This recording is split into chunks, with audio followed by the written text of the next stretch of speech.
देखते हैं कि ये वाला सवाल हम लोग किस तरह सॉल्व करेंगे। यहाँ पर हमसे बोल रहा है कि a parallel plate capacitor with the air in between the plates, ठीक है ना। मतलब हमारे पास में ये बोलना चाह रहा है कि हमारे पास एक पैरेलल प्लेट कैपेसिटर है जिसकी प्लेट्स के बीच में एयर फिल्ड है, ठीक है ना।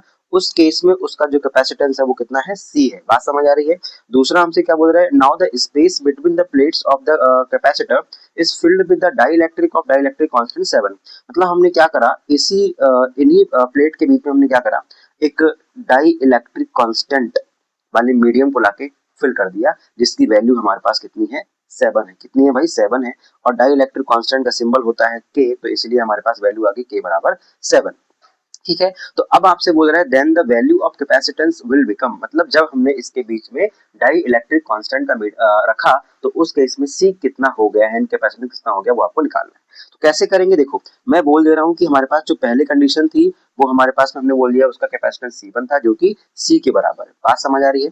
दूसरे केस में हमारे पास हमने मान लिया कि C2 हो गया है जो कि आपको निकालना है। अब देखो दो हमारे पास में यहाँ पर इक्वेशन बनेंगी, एक एयर के लिए, ठीक है ना, एक एयर के लिए। तो एयर के लिए हमारे पास में C1 बनेगा आपका A epsilon naught by D. अब यहाँ पर A का मतलब होता है हमारे पास एरिया ऑफ प्लेट्स, ठीक है ना, और D का मतलब होता है दोनों प्लेट्स के बीच की डिस्टेंस। बात समझ आ रही है।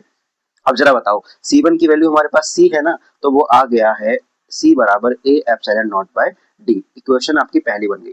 दूसरी हम लोग इक्वेशन कैसे बनानी है, दूसरी हम जब बनाएंगे जब हमारे पास में डाई इलेक्ट्रिक कांस्टेंट वाला एक मटेरियल आके फिल्ड हो गया जिसकी वैल्यू 7 थी।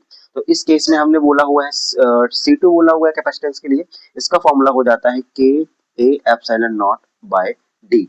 अब देखो एक बात ध्यान रखना कि मैंने यहाँ पर भी के लगाया है, लेकिन एयर के लिए के की वैल्यू 1 होती है, इसीलिए वो यहाँ पर हट चुका है, उसकी यहाँ पर कोई वैल्यू नहीं है, ठीक है। लेकिन क्योंकि अगले वाले केस में वैल्यू 7 है तो उसको लगाना जरूरी है।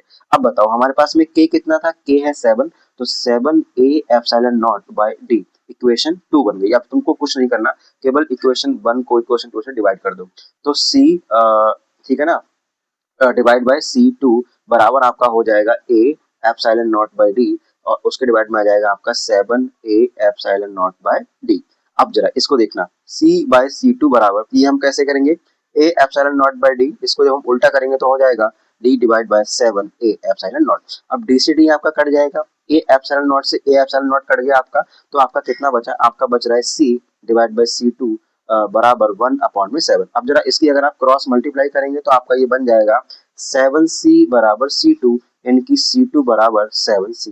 तो ये आपका आंसर निकल के आ गया। अब जरा आप अपने ऑप्शन चेक कर लो। तो इस हिसाब से मेरे पास ये जो C वाला ऑप्शन है ना,